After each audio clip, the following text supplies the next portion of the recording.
Welcome dear students. आज का जो लेक्चर है it will be based on the topic hybrid parameters. तो इनको हम शॉर्ट में एच पैरामीटर्स बी कहते हैं और ये टॉपिक काफी इम्पोर्टेंट है और इस पर डेफिनेटली एग्जाम में क्वेश्चन आएगा और जो पीजी एंट्रेंस है उसमें भी इस पे डेफिनेटली क्वेश्चंस आते हैं। तो पहले तो हम जानेंगे कि हाइब्रिड पैरामीटर क्या है। These are 4 quantities. Hybrid parameters are basically 4 quantities और इन पैरामीटर्स का काम क्या है? They describe behaviour of a linear circuit. तो यहाँ पे एक टर्म हमने यूज की लीनियर सर्किट। तो फिर लीनियर सर्किट क्या है? लीनियर सर्किट हम ऐसे सर्किट को कहेंगे कि अगर हम वोल्टेज अप्लाई करें तो जो इस सर्किट के अंदर रेजिस्टेंस है उसमें कोई चेंज नहीं होनी चाहिए। जो कैपेसिटर्स हैं उनकी कैपेसिटेंस में कोई चेंज नहीं होनी चाहिए। इसी तरह इस सर्किट के अंदर इंडक्टर होंगे तो उनकी इंडक्टेंस उनमें कोई चेंज नहीं आनी चाहिए। The applied voltage should not change the value of resistors, capacitors and inductors.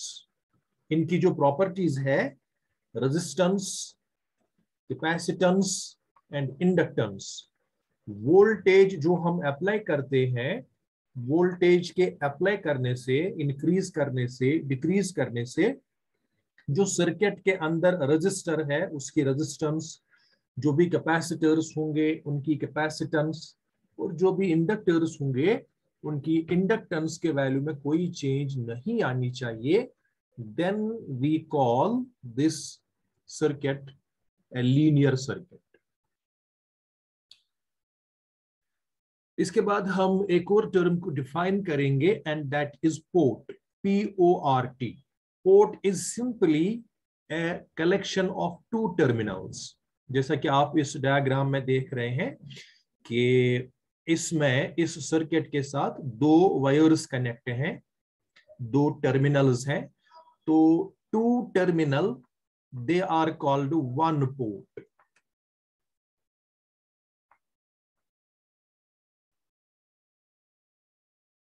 जैसा कि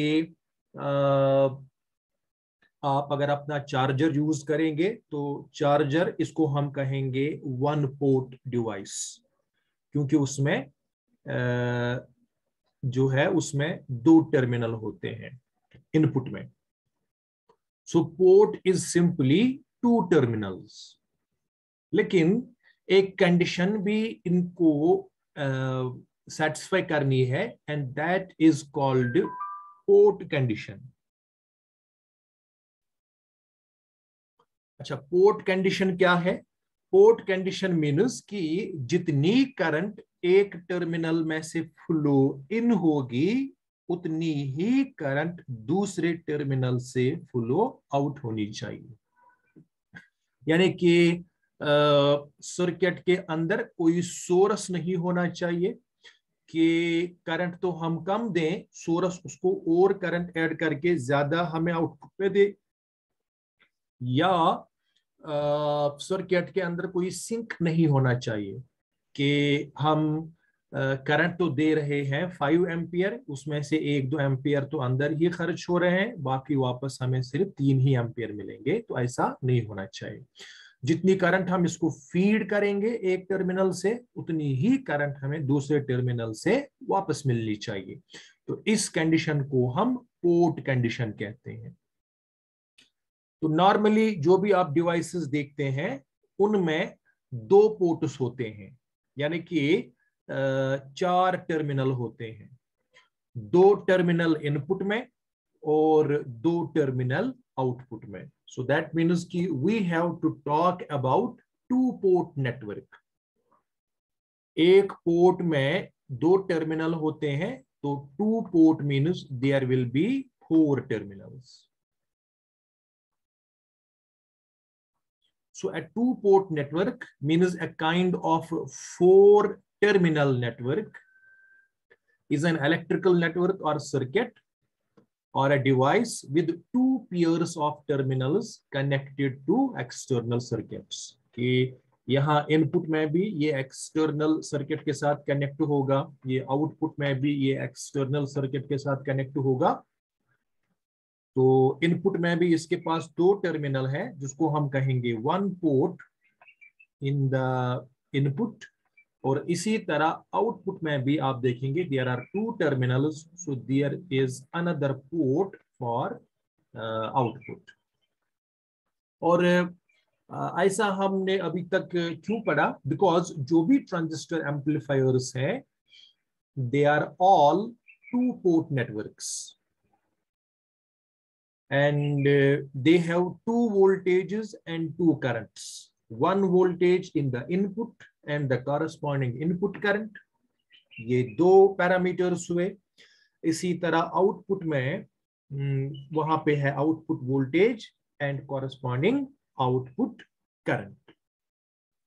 तो जो ये चार पैरामीटर्स हैं, input current, input voltage, output current, output voltage, तो हम क्या करते हैं कि इनमें से हम टू पैरामीटर्स को इंडिपेंडेंट मानेंगे, यानी कि उनके वैल्यूज हम जितना चाहें वैरी करेंगे। तो बाकी दो पैरामीटर्स जो है वो फिर डिपेंडेंट हो जाते हैं, उनके वैल्यूज कॉरस्पॉन्डिंगली चेंज होते हैं। तो हाइब्रिड पैरामीटर्स में हम इनपुट करंट, ये याद रखना है, और आउटपुट वोल्टेज, इनको हम लेते हैं इंडिपेंडेंट।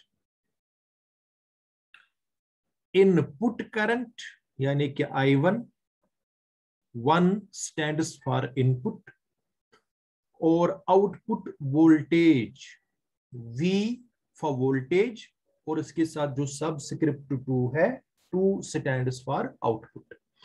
तो इनपुट करंट I1 और आउटपुट वोल्टेज, इन दोनों को हम मानते हैं इंडिपेंडेंट। तो जो बाकी दो पैरामीटर्स हैं कि इनपुट वोल्टेज V1, इसका वैल्यू हमें खुद ही फिर मिलता है। सो input voltage V1 that will be dependent, और इसी तरह जो आउटपुट में करंट फ्लो होती है I2 that will be also dependent.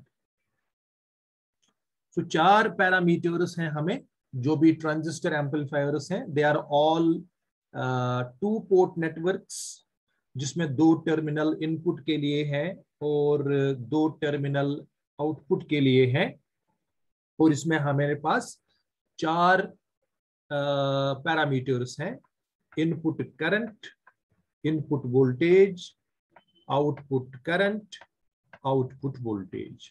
तो चार में से हम दो को इंडिपेंडेंट मानेंगे, तो the other two will be dependent. और if you are good at mathematics तो आप समझ सकते हैं कि जो डिपेंडेंट वेरिएबल्स हैं we can express them as a function of independent parameters. Now comes the concept of hybrid parameters. तो इनको हम H पैरामीटर भी कहते हैं, where H comes from hybrid. तो हाइब्रिड हम इनको क्यों कहते हैं? Hybrid means some mixing type, ये आगे जाके वाज़िया होगा। तो बेसिकली ये जो हाइब्रिड पैरामीटर्स हैं they make a square matrix of order 2x2, यानी इसमें दो रोज होंगे और दो कॉलम्स होंगे। तो 2x2 है, दैट मीन्स कि इसमें 4 एलिमेंट्स होंगे। I hope you are good with the concept of matrix. So what is hybrid parameters concept? Basically, it's a way to represent a two-port network, यानी जिसमें 4 टर्मिनल होते हैं.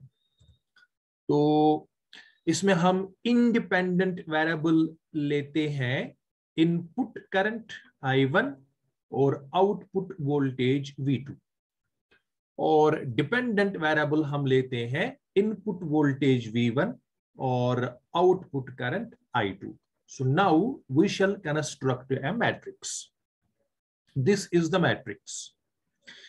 तो लेफ्ट साइड में जो मैट्रिक्स है इसमें हम डिपेंडेंट वेरिएबल रखेंगे. सो एक तो है इनपुट वोल्टेज V1 और output current I2. So we will write V1 here, यानी कि पहला एलिमेंट, और उसके नीचे यानी दूसरे रो में we will write the other dependent variable I2. तो लेफ्ट साइड में जो ये मैट्रिक्स है इसमें रोज 2 है लेकिन कॉलम एक ही है. सो इट इज 2 क्रॉस 1. ठीक. चलिए एक्सट्रीम राइट पे, इसमें भी एक मैट्रिक्स है जिसमें हम 2 पैरामीटर्स रखेंगे और ये 2 पैरामीटर्स होंगे जो इंडिपेंडेंट वेरिएबल हमने लिए हैं. That means input current I1. So I will write input current I1 here and then the output voltage V2. So I will write that here. तो this is again 2 row 1 column matrix. So this is 2 cross 1. तो ये जो extreme left hand side में जो ये matrix है, this is the matrix of our dependent variables. और ये जो एक्सट्रीम राइट पे मैट्रिक्स है I1 V2, तो this is the matrix of independent variables. तो इन दोनों को, इन सारे पैरामीटर्स को आपस में रिलेट करने के लिए we have another matrix, and this is 2 by 2 matrix. यानी इसमें 2 रो होंगे, there will be 2 rows and there will be 2 columns. और इसी मैट्रिक्स में हमने वो 4 हाइब्रिड पैरामीटर्स इंसर्ट करने हैं. हाइब्रिड तो H से डिनोट करेंगे. H चूंकि ये पहली रो और पहले कॉलम का एलिमेंट है, so we will call it H11. उसके बाद राइट हैंड साइड पे जाएंगे तो हमें पहले रो का एलिमेंट है लेकिन कॉलम दूसरा है, सो H12.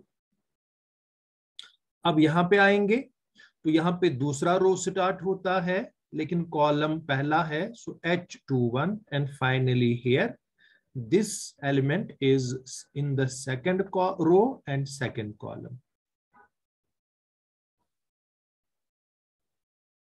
I hope you are understanding it nicely.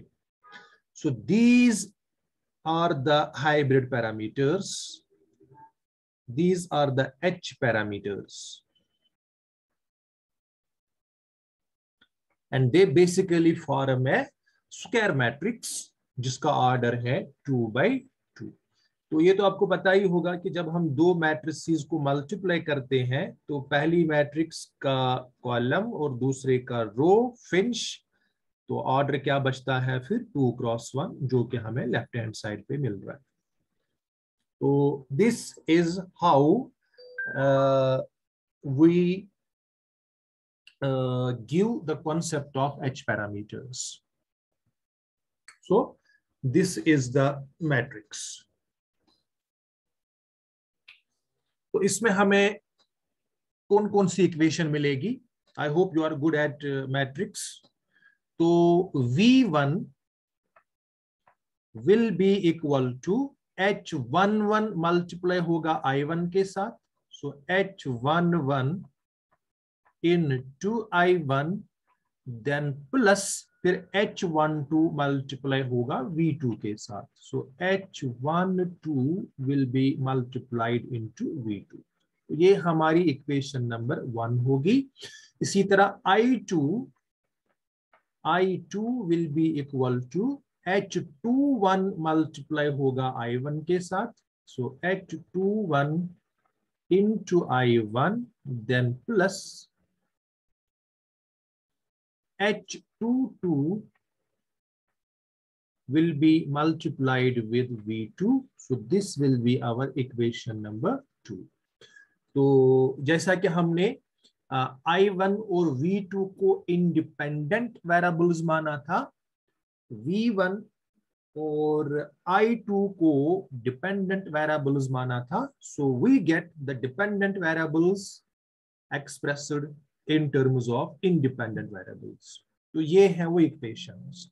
तो इन इक्वेशंस को अगर आप मेमोराइज न कर सकें तब आपको याद रखना पड़ेगा कि ये मैट्रिक्स को आप इजीली याद रख पाएंगे जो एच पैरामीटर्स की है। अलबत्ता याद रखना है कि इंडिपेंडेंट मैट्रिक्स कौन सी है, उसमें कौन से पैरामीटर्स हैं I1 V2, और जो डिपेंडेंट मैट्रिक्स हैं उसमें कौन से एलिमेंट्स आपने रखने हैं। So these are the two equations. तो H11 और H21 हमें कैसे मिलेगा अगर हम आउटपुट पोर्ट को शॉर्ट सर्किट करेंगे, ये मैं आगे जाके बताऊंगा आपको। तो let it be here. Now comes the question कि व्हाई द नेम हाइब्रिड। इनको अगर हम हाइब्रिड यानी मिक्स्ड पैरामीटर्स कहते हैं तो क्यों कहते हैं? And the answer is the term hybrid was chosen because the mixture of variables, यानी इसमें वोल्टेज और करंट्स, जो V1 है it is given in terms of A current end voltage. इसी तरह जो एक और इक्वेशन है इसमें current it is given by in terms of current end voltage. So current और वोल्टेज दो पैरामीटर्स, दो मुख्तलिफ किस्म के पैरामीटर्स को कंबाइन किया गया है, हेंस द नेम हाइब्रिड। तो इन हाइब्रिड पैरामीटर्स को हम कैलकुलेट कैसे करेंगे? Well, this is our equation number 1 and this is our equation number 2. अगर हमें H11 और H21 का वैल्यू लेना है तो हमें जो ये आउटपुट सर्किट है इसको शॉर्ट करना है।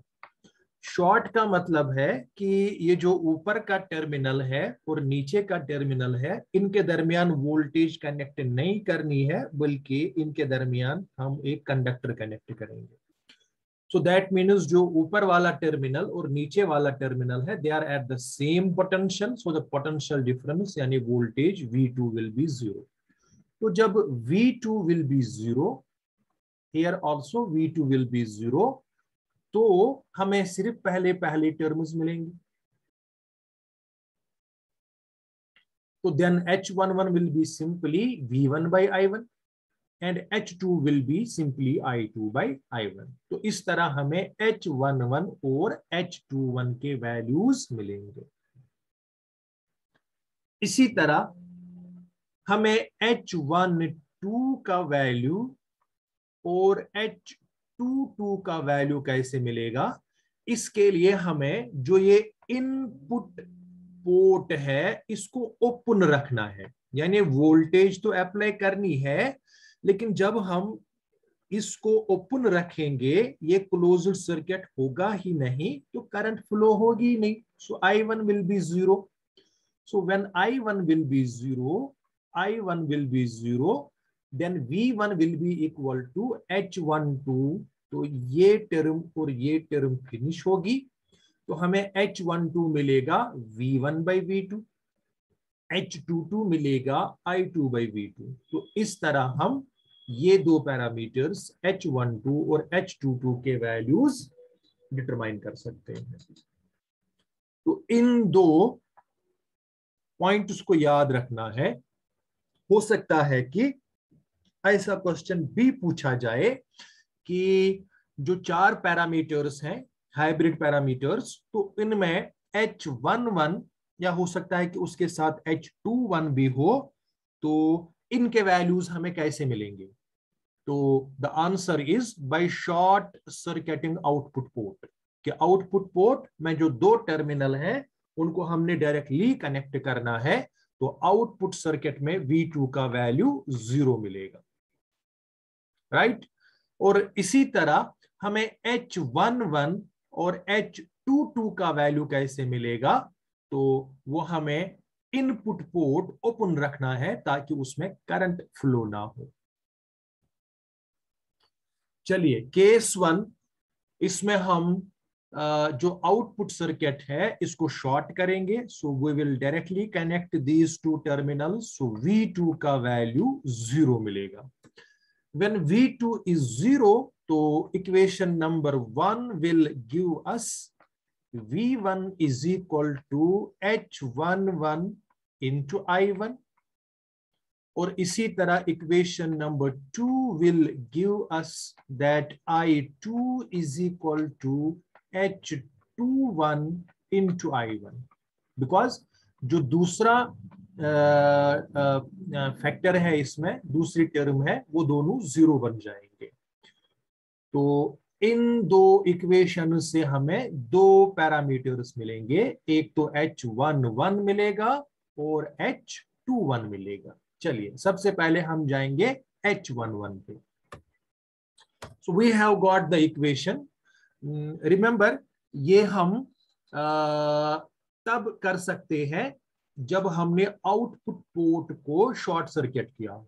Then we get V1 equals H11 into I1. तो we can solve it for H11. तो यहां से हमें H11 will be equal to, इसके साथ I1 मल्टीप्लाई है, इसको यहां लेफ्ट हैंड साइड पे ले जाएंगे तो ये V1 को डिवाइड हो जाएगा। So what is H11? It is the ratio of input voltage to input current. So simply it is the impedance. I say resistance, लेकिन we generally call it impedance. और कौन सी impedance? Input impedance. कि input circuit में voltage कितनी है उसको divide करना है इनपुट सर्किट में करंट कितनी फ्लो हो रही है। मगर लेकिन इसके साथ हम एक ऐसे वर्टिकल बार रखेंगे एंड वी विल से कि आउटपुट सर्किट में हमने कोई वोल्टेज कनेक्ट नहीं की है। सो V2 equals 0. This ratio indicates that the parameter H11 is an impedance parameter. तो obviously इसका जो यूनिट होगा that will be volt per ampere यानी कि ओम। So this will be its unit.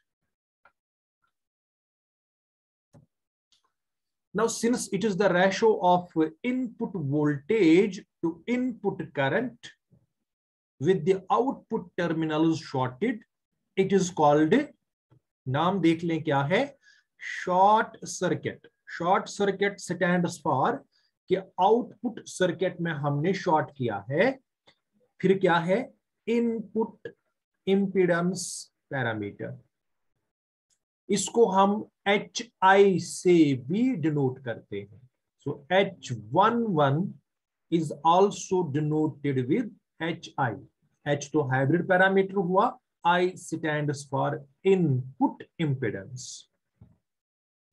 और जो इसमें सब्स्टिट्यूट 1 है तो इसका मतलब है कि इसमें दोनों पैरामीटर्स जो हैं यानी कि it is the ratio of 2 input quantities. दोनों quantities they are measured at the input terminals. और मैं आपको ऑलरेडी बता चुका हूं कि जो H11 है इसको हम HI से भी डिनोट करते हैं। तो ये हो गया हमारा एक parameter. It is called short circuit input impedance parameter. चलिए नेक्स्ट पे, अभी भी हमने आउटपुट सर्किट को शॉर्ट किया है, यानी V2 का वैल्यू 0 है, तो इक्वेशन नंबर 2 हमें ये इक्वेशन देती है कि I2 equals H21 into I1। तो यहां से हम H21 के लिए एक्सप्रेशन निकाल सकते हैं। H21 will be equal to, ये जो I1 है इसको यहां पर ले जाएंगे तो ये I2 को डिवाइड हो जाएगा, so it is I2 divided by I1। लेकिन ये कब हमें मिलता है? When we put V2 is equal to 0, when the output circuit is shorted output circuit. अच्छा, what is I2? It is the output current. What is I1? It is the input current. So it is basically the ratio of output current to input current. क्या हमने इसको आज से पहले current gain से denote या define नहीं किया है? Yes. So it is simply current gain. Forward का मतलब है कि we are going from input to output. We are taking the ratio output to input. So the ratio indicates that the parameter H21 is the ratio of output current to input current. मगर output terminals हमने short रखे होते हैं, and this is called forward current gain. What about units? चूंकि it is the ratio of two similar quantities, current by current, so it will not have any unit. So H21 is unitless. तो ये भी question आ सकता है ना कि कौन कौन सा हाइब्रिड पैरामीटर ऐसा है जिसके यूनिट्स ही नहीं है। तो दो पैरामीटर्स हैं, एक फिलहाल आप H21, तो we also denote it with H and F. This F stands for forward current gain. It is formally called the short circuit because output circuit हमने short किया है, and forward transfer current ratio parameter. Transfer का मतलब है कि एक parameter हमने output में से लिया है I2 और दूसरा हमने इनपुट से लिया है I1। सबस्क्रिप्ट 21 का मतलब क्या है कि इसमें से इट्स अ ट्रांसफर पैरामीटर, यानी एक क्वांटिटी आउटपुट में से ली गई है जो न्यूमरेटर में करंट है I2, और दूसरे इन द न्यूमरेटर, और दूसरी क्वांटिटी जो है दैट इज I1 जो कि डिनोमिनेटर में है, वो इनपुट से ली गई है। It is also denoted with HF, वो मैं ऑलरेडी आपको बता चुका हूं। अच्छा, अगर ये कॉमन एमिटर कॉन्फ़िगरेशन में हम यूज करेंगे, then it will be H, F and E. H stands for hybrid parameter, F का मतलब है it is forward current gain, और अगर ये कॉमन इमिटर है तो उसके साथ E लगाएंगे। तो क्या इसको हम वहां बीटा से डिनोट नहीं करते हैं? बिकॉज जब हम कॉमन इमिटर एम्पलीफायर स्टडी करते हैं तो उसमें हम आउटपुट करंट वो होती है IC और इनपुट करंट होती है IB, तो उनका हम रेशो निकालते हैं। चलिए नेक्स्ट, अब पहले दो पैरामीटर्स तो हमें मिल गए जिसमें हमें आउटपुट सर्किट को शॉर्ट करना था। अब जो बाकी दो पैरामीटर्स हैं वो हमें तब मिलेंगे जब हम ये इनपुट सर्किट को ओपन रखेंगे, यानी कि there will not be any current flowing in the input circuit. तो अगेन हमारे पास इक्वेशंस क्या क्या है, इक्वेशन 1 और इक्वेशन 2। तो इनमें I10 and I10 we are keeping the input circuit open, current flow नहीं होती है।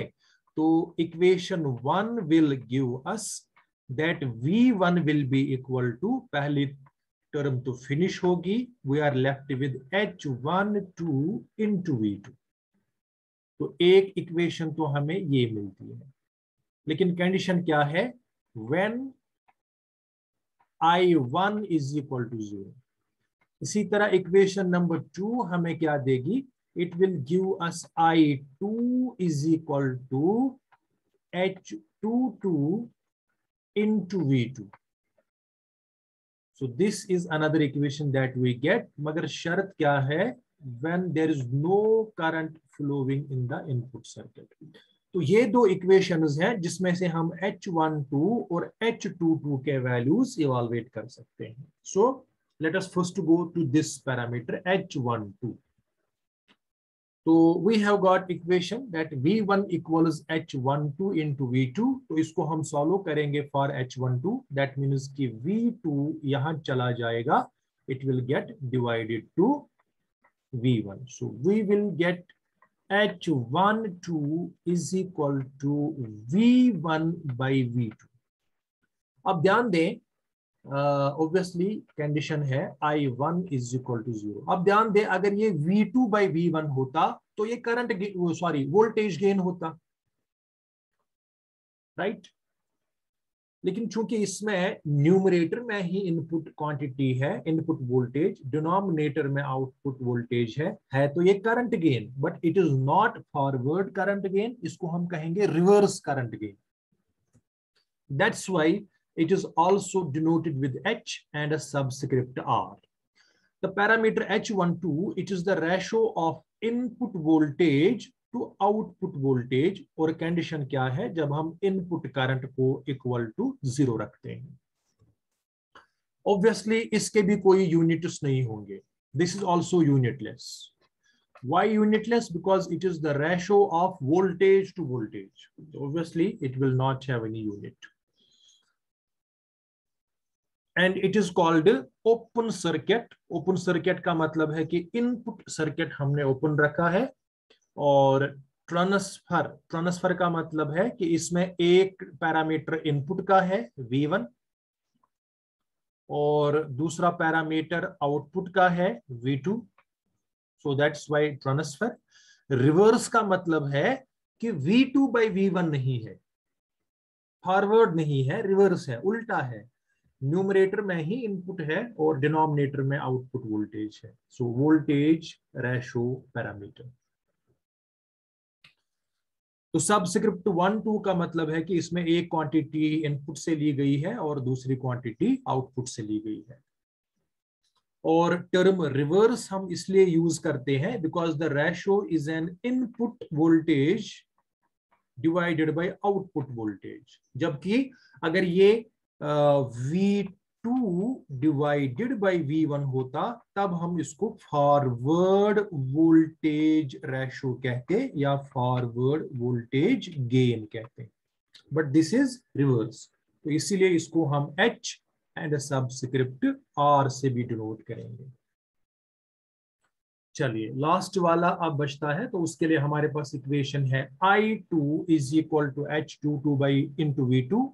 तो यहाँ H22 के लिए अगर हम एक्सप्रेशन निकालेंगे तो V2 यहां चला जाएगा, तो हमें H22 मिलेगा I2 by V2 and the condition is when I1 is equal to 0। तो देखें, अगर इसका उल्टा हम देखेंगे that will B V2 by I2, तो वो आउटपुट की रेजिस्टेंस होती, आउटपुट इंपिडेंस, ये उसका रेसिप्रोकल है, उल्टा है। तो इंपिडेंस का उल्टा है, उसको हम कहते हैं admittance. So since it is the ratio of output current to output voltage, it is the output conductance, या उसी को हम एडमिटेंस भी कहते हैं। देखिए अगर ये V2 by I2 होता तो इसको हम कहते आउटपुट रेजिस्टेंस या इंपिडेंस, कि ये कितना अपोज करता है to the flow of current. चूंकि it is inverse, sorry not inverse, reciprocal, तो it is I2 by V2। तो we will call this output या तो कंडक्टेंस या एडमिटेंस, कि ये कितनी इजीली करंट को फ्लो होने देता है, आउटपुट एडमिटेंस या कंडक्टेंस। और रेजिस्टेंस का यूनिट होता है ओम और उसका जो रेसिप्रोकल है उसका होता है siemens. That's why its unit will be siemens. तो it is called open circuit. Open circuit का मतलब है कि जो इनपुट है उसमें कोई करंट फ्लो नहीं होती। आउटपुट एडमिटेंस पैरामीटर कि आउटपुट में कितनी एडमिटेंस है। सबस्क्रिप्ट 2 है, तो दैट मीन्स इसमें दोनों पैरामीटर्स आउटपुट के ही हैं। And we also call it HO, output admittance. तो अगर ये पैरामीटर्स हमें कॉमन इमिटर के लिए बनाने हो तो हर एक के लास्ट में ई आ जाएगा। जैसा कि पहला था इनपुट इम्पिडेंस HI, उसके साथ ई लग जाएगा फॉर कॉमन इमिटर। दूसरा था HF फॉरवर्ड करंट गेन, उसके साथ ई लग जाएगा कॉमन इमिटर। फिर था HR reverse voltage gain HR, उसके साथ भी ई लग जाएगा। और लास्ट में HO यानी कि आउटपुट एडमिटेंस, तो उसके साथ भी ई लग जाएगा। These will be the H parameters for common emitter amplifier. Finally हम एक समरी करेंगे इनका। पहला पैरामीटर है H11, it is the ratio of input voltage to input current when output voltage is 0। It is the input impedance also denoted with HI। दूसरा है H21, it is the ratio of output voltage to output current when in output voltage is 0। तो obviously it is the forward current gain, it is denoted with HF। तीसरा parameter है H12, it is the ratio of input voltage to output voltage when the input current is 0। तो इसमें input voltage तो output voltage का ratio लेते हैं। It is called reverse voltage gain denoted with HR। And finally H22, it is the ratio of output current output voltage when the input current is 0। so input output current output voltage का ratio लेते हैं। it is the output admittance, तो इसको हम HO से denote करते हैं। so these are the 4 H parameters।